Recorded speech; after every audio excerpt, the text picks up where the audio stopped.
Hello दोस्तों, कैसे हैं आप। स्वागत है आपका अरविंद तिवारी ऑनलाइन क्लासेस में। तो यहाँ पर हम 12th क्लास की फिजिक्स कर रहे हैं। उसका पहला चैप्टर स्थिर वैद्युत की इलेक्ट्रोस्टैटिक्स। इसमें अगला टॉपिक है हमारा रेखीय आवेश वितरण। इसके पहले जो हमने वीडियो बनाया उसमें पढ़ा कि एक समान वैद्युत क्षेत्र में वैद्युत ध्रुव पर कैसे बल लगता है, किस प्रकार से बल आघूर्ण कार्य करता है, इन सारी बातों का ज्ञान किया। अब इसके बाद हम इसमें पढ़ने वाले हैं जो नेक्स्ट टॉपिक है हमारा रेखीय आवेश वितरण। अब इस चैप्टर में हमने जितना कुछ पढ़ा है उसमें यही पढ़ा है कि जो आवेश होता है वो बिंदुवत होता है, एक बिंदु के रूप में हो। लेकिन अब हमें यहाँ पे रेखीय आवेश वितरण में पढ़ना है कि यदि आवेश बिंदु रूप में ना हो करके किसी पृष्ठ पे फैला हुआ हो तो उसके मानों को हम कैसे कैलकुलेट करेंगे। तो आइए सबसे पहले पढ़ते हैं कि आवेश किसी बिंदु रूप में न हो करके अन्य किन किन रूपों में हमें प्राप्त हो सकता है। तो इसमें सबसे पहला जो है रेखीय आवेश वितरण, ये जो पहली मेन टॉपिक है। इसके पहले जो टॉपिक आता है सतत आवेश वितरण। ये सतत आवेश वितरण मुख्य हेडिंग है और इसके अंतर्गत सबसे पहली हेडिंग आती है रेखीय आवेश वितरण। देखिए, सतत आवेश वितरण में कई प्रकार के आवेश वितरण होते हैं, उसमें से एक प्रकार है रेखीय आवेश वितरण। रेखीय आवेश का वितरण का मतलब होता है कि यदि हम कोई छड़ ले लें, यदि कोई हम ऐसे छड़ ले लेते हैं तो इसमें मान लें कि इस छड़ पे समान रूप से आवेश बिखरा हुआ है। क्या है? इस छड़ पे समान रूप से आवेश बिखरा हुआ है। तब इसकी गणना कैसे करेंगे? तो इसे क्या कहते हैं? रेखीय आवेश। जब इस प्रकार से हमें आवेश मिलता है तो उसे कहते हैं रेखीय आवेश घनत्व। इसे लैम्डा से प्रदर्शित किया जाता है, ठीक है। तथा इसका जो फार्मूला होता है वो हमका मान लें ये आवेश है क्यों, ठीक है। और इस छड़ की लंबाई हम मान लेते हैं कि L है। इस छड़ की लंबाई हम क्या मान लेते हैं कि L है। और इस पे जो आवेश बिखरा हुआ है इस पूरी छड़ पे वो है Q। तो जो रेखीय आवेश घनत्व यानी कि लैम्डा बराबर होगा वो क्या होगा? Q upon L। यानी कि इसको लिख सकते हैं हम कि lambda equal to Q upon L। ये सूत्र हमें कब काम आएगा? जब आवेश बिंदु रूप में नहीं होगा परंतु एक रेखीय आवेश होगा, मतलब किसी छड़ पे समान रूप से बिखरा होगा, तो हम इस सूत्र को उपयोग में लाएंगे।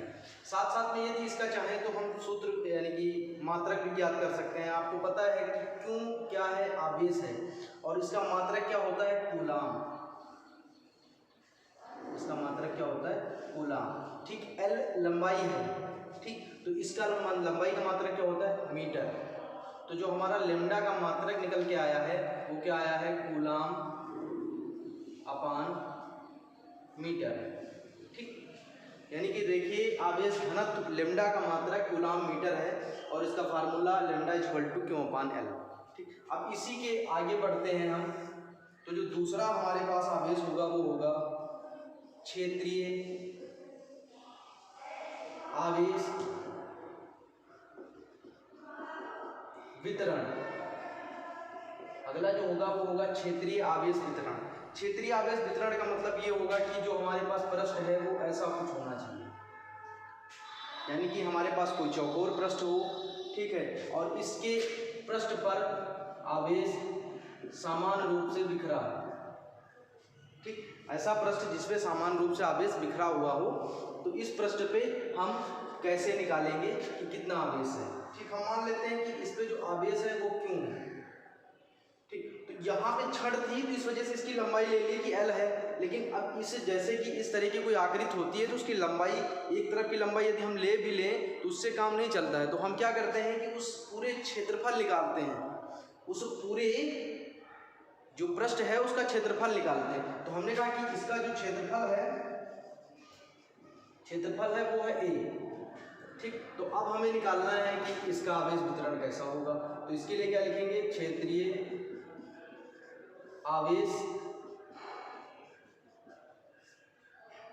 घनत्व,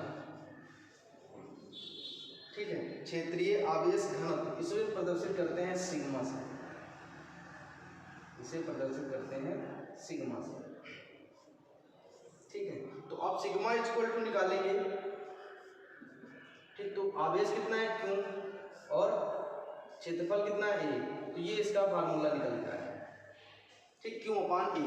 यदि ये फार्मूला कब काम आएगा, जब आवेश किसी क्षेत्रफल पर फैला हुआ हो और वो इस तरह की आकृति हो, एक ना बिंदुमय हो, ठीक, और ना ही क्षण रूप में हो, ऐसे रूप में होगा तो हम ये फार्मूले का यूज करेंगे, ठीक। अब इसका अगर हम मात्रक निकालना चाहें तो आपको पता है कि क्यों आवेश है, इसका मात्रक कूलाम होता है, और क्षेत्रफल है ये जो है ये क्षेत्रफल है और इसका मात्रक होता है मीटर स्क्वायर। तो यहाँ पे आपको सिग्मा का मात्रक पता चल गया कि कूलाम अपान मीटर स्क्वायर। अब जो हमारे पास अगला है वो है आयतन आवेश, आयतन आवेश वितरण, आयतन आवेश वितरण, ठीक है। तो आयतन आवेश वितरण में आपने पढ़ा होगा कि कोई ऐसा पृष्ठ होता है,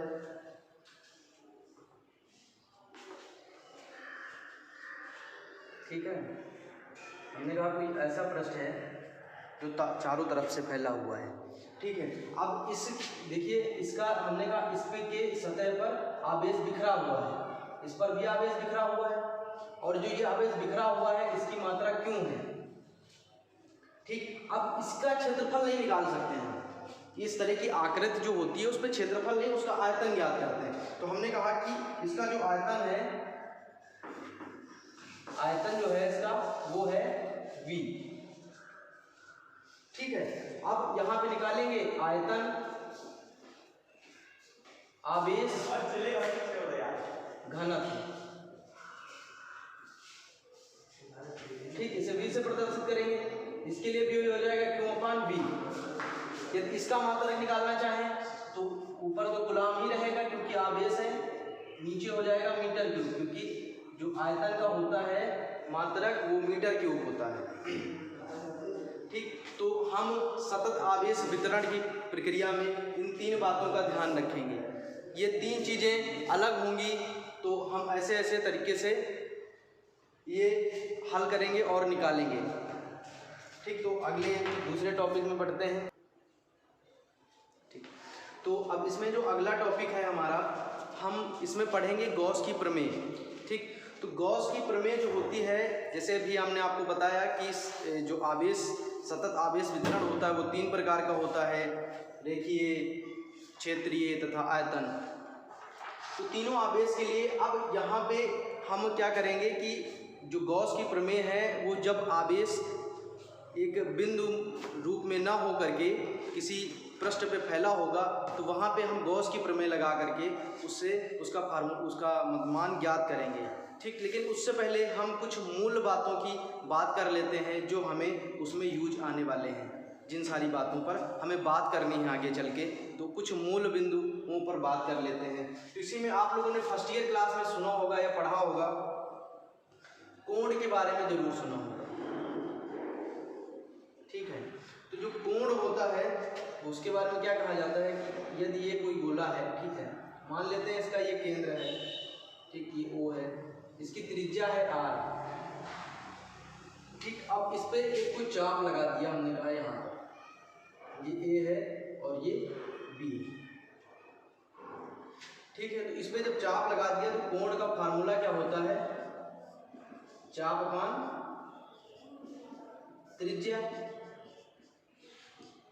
ठीक। अब त्रिज्या तो हमें पता है कितनी है, त्रिज्या तो हमें पता है कि R है, ठीक है, और चाप कितना है AB। साथ में ये हमें दिख रहा है कि ये रेखा जो है वो ऐसी सीधी नहीं है, वो कैसी है, ऐसी है। तो इसके ऊपर से भी ये ऐसे लोग बना देंगे कि ये चाप ली गई है, तो ये ऐसी इस प्रकार से गोलाओं के रूप में, ठीक। तो यहाँ से पता चल गया कि इतना होता है। अब ये तो इतना हो गया, ये कोण का मान निकल आया, तो यहाँ पे लिख सकते हैं AB², ये कोण का जो मान निकला, कोण को मान लेते हैं थीटा है, ठीक। अब दूसरा जो कोण है, यदि हम कहें कि जो यदि पूरे वृत्त पर, ये क्या होता है वृत्त, यदि पूरे वृत्त पर कितना कोण बन रहा है हमें ये निकालना हो तो कैसे निकालेंगे? तो जो पूरे वृत्त की चाप होती है वो होती है 2 पाई r। तो जब 2 पाई r चाप होती है तथा इसके नीचे r लिखा होगा, r से r कैंसिल, तो जो पूरे वृत्त पे कोण बनता है वो 2 पाई होता है। तो ये यहाँ पर बात हो गई कोण की, इसका मात्रक रेडियन होता है, आप लोगों ने पढ़ा होगा। ठीक, अब इसके बाद आता है, ये तो यहाँ पे हमने पढ़ लिया कोण के बारे में। अब इधर पढ़ते हैं घन कोण के बारे में। घन कोण, देखिए कोण और घन कोण दो बातें हैं, कोण अलग है, घन कोण अलग है। लेकिन आप लोगों ने पढ़ा होगा उससे पहले एक और चीज़ है कि आपको पता हो कि वृत्त क्या होता है और गोला क्या होता है। ठीक है, वृत्त क्या होता है और गोला क्या होता है। कुछ लोगों को समझना होगा कि वृत्त और गोला दोनों अलग अलग चीज़ें हैं, एक ही नहीं होती हैं। ठीक, यदि वृत्त के बारे में बात करें तो यदि हम कोई एक तार ले लेते हैं और उसको पूरा घुमा करके उसके दोनों सिरों को मिला देते हैं तो उससे जो तैयार होता है, वो आकृति जो तैयार होती है वो कहलाती है वृत्त। ठीक है, और जो गोला होता है, यदि हम किसी बॉल को देखते हैं तो बॉल क्या होती है, एक वृत्त नहीं होती है, बॉल एक होती है गोलाकार। ठीक, तो उस तरह का गोला होता है और वृत्त केवल एक गोल टाइप का सर्कल होता है, और जो गोला होता है हमारा वो क्या होता है, पूरी तरह से गोल होता है। ठीक है, अब यदि कहें इसका जो ये केंद्र है, ठीक है, और इस केंद्र से एक रेखा मिल रही है। ठीक, ये ऐसे मिल रही है।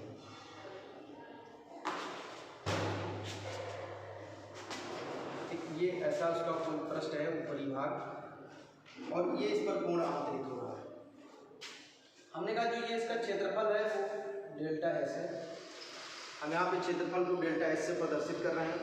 ठीक, अब यहाँ पे हम जानते हैं कि घन कोण का मात्रक क्या होता है, स्टेरेडियन।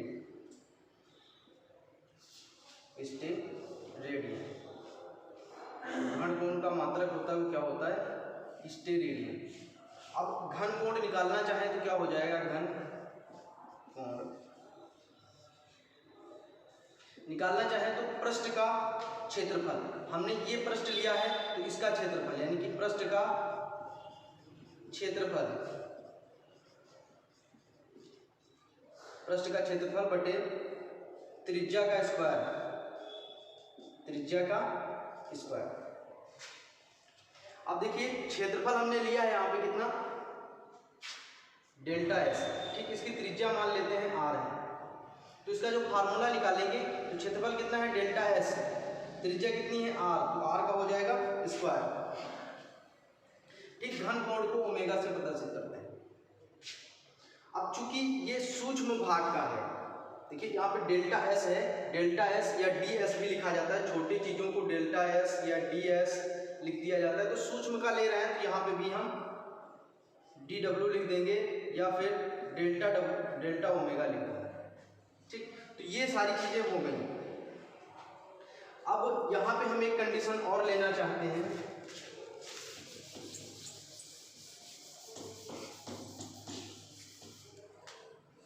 हमने कहा कि मान लेते हैं इसको अलग से ड्रॉ कर लेते हैं। ठीक है, हमने कहा ये एक कोई गोले का हिस्सा हमने इसको अलग से बना लिया। ठीक, हमने कहा ये विस्थापन वेक्टर r की दिशा और ये इसका क्षेत्रफल है, ये विस्थापन वेक्टर r है, और इसी दिशा में डेल्टा एस की भी दिशा इधर ही है। ठीक, डेल्टा एस की दिशा भी इधर ही है। अच्छा, एक बात और यहाँ पे समझ लीजिए कि आप लोगों ने पढ़ा होगा कि जो क्षेत्रफल होती है वो एक अदिश राशि होती है, उसकी दिशा नहीं होती है। लेकिन हम यहाँ पे क्षेत्रफल को अदिश राशि की तरह व्यवहार में नहीं लाएंगे, क्योंकि यहाँ पे हमें क्षेत्रफल की दिशा भी बतानी पड़ेगी। हम मान लेते हैं कि कोई यहाँ पे एक छोटा सा क्षेत्रफल हमने ले लिया जिसका हम घन कोण निकाल रहे हैं।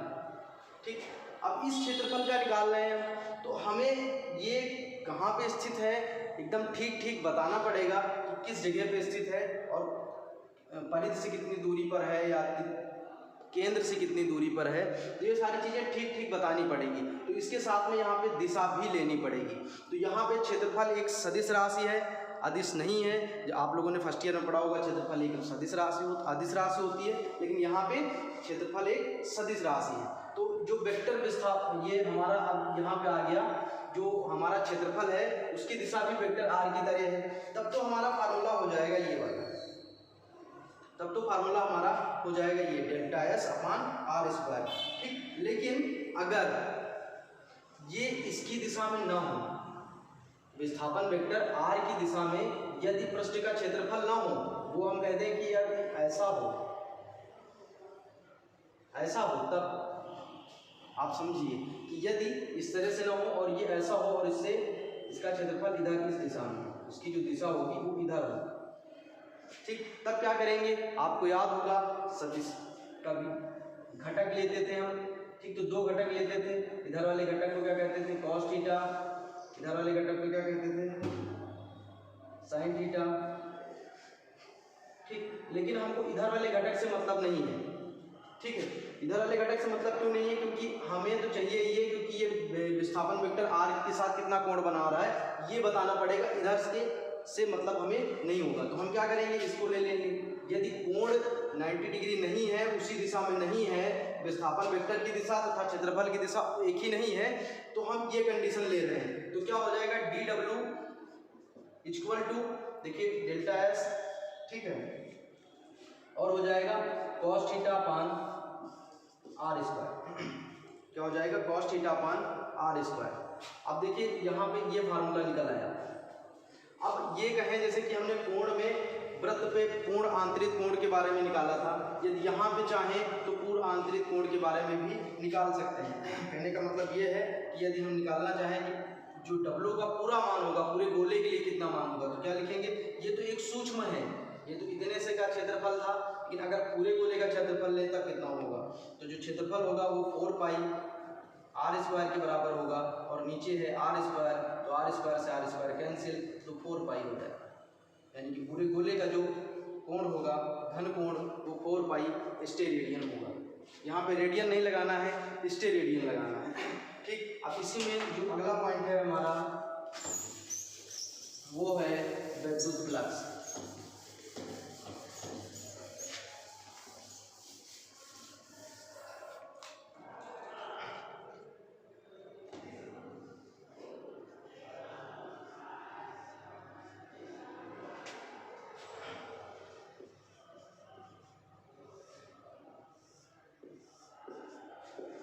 जो अगला पॉइंट है हमारा वैद्युत फ्लक्स।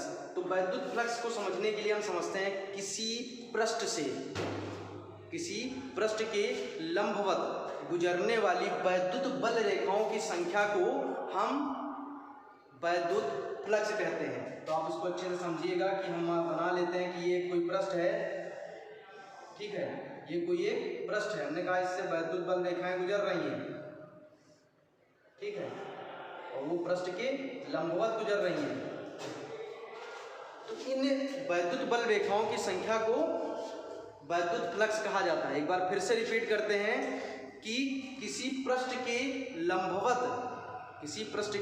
लंबवत गुजरने वाली वैद्युत बल रेखाओं की संख्या को वैद्युत फ्लक्स कहा जाता है, ठीक। तो वैद्युत फ्लक्स समझ में आ गया होगा, छोटी सी डिफिनेशन है, ठीक। अब इस पे देखते हैं कि ये किन किन बातों पे डिपेंड करता है। हम देखते क्या है कि किन किन बातों पे ये डिपेंड करता है। हमने यहाँ पे बना लिया, ये वैद्युत बल रेखाएं गुजर रही हैं यहाँ से,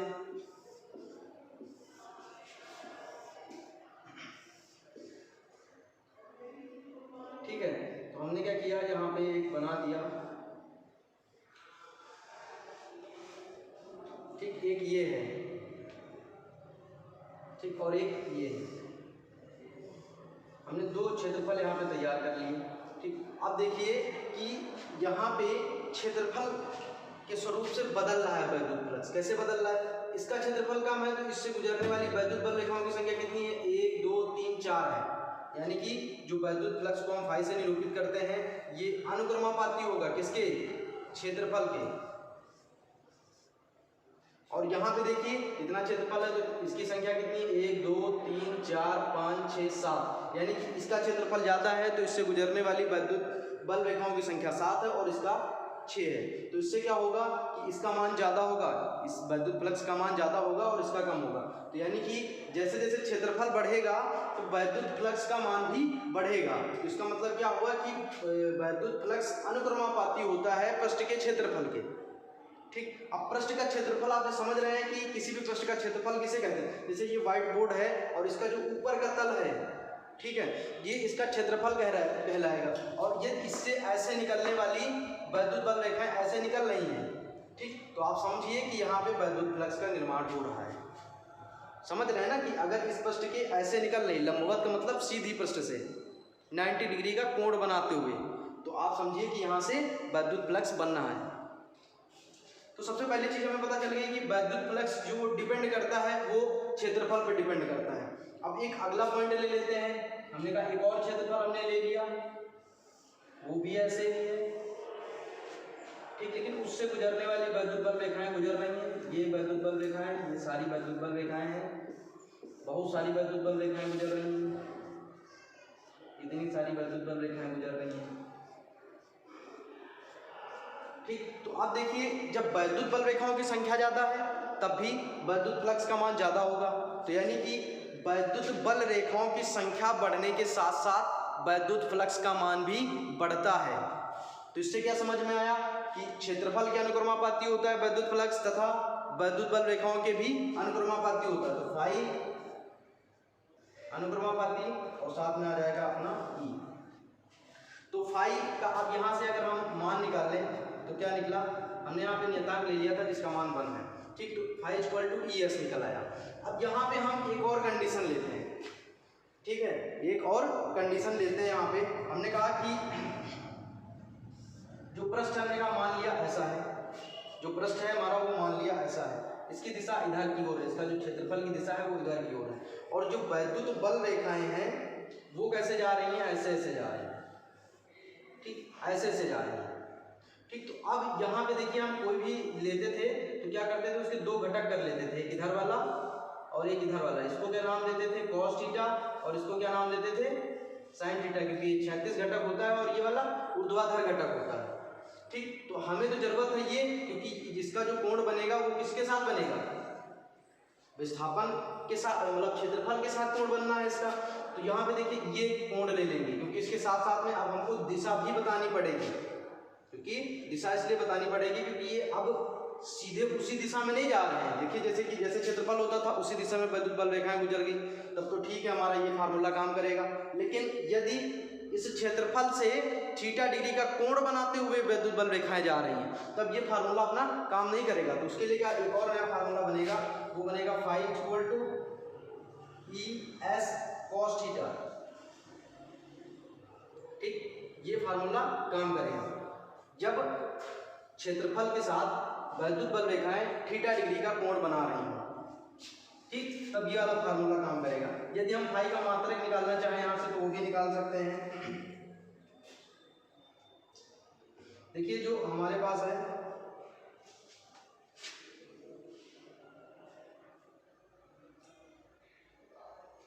Newton metre E S, newton metre square upon coulomb, ये इसका मात्रक हो जाएगा। तो यहाँ पे आप वैद्युत फ्लक्स अच्छे से समझ गए होंगे। तब तक के लिए धन्यवाद, मिलते हैं अगले नई वीडियो में गॉस के प्रमेय के साथ।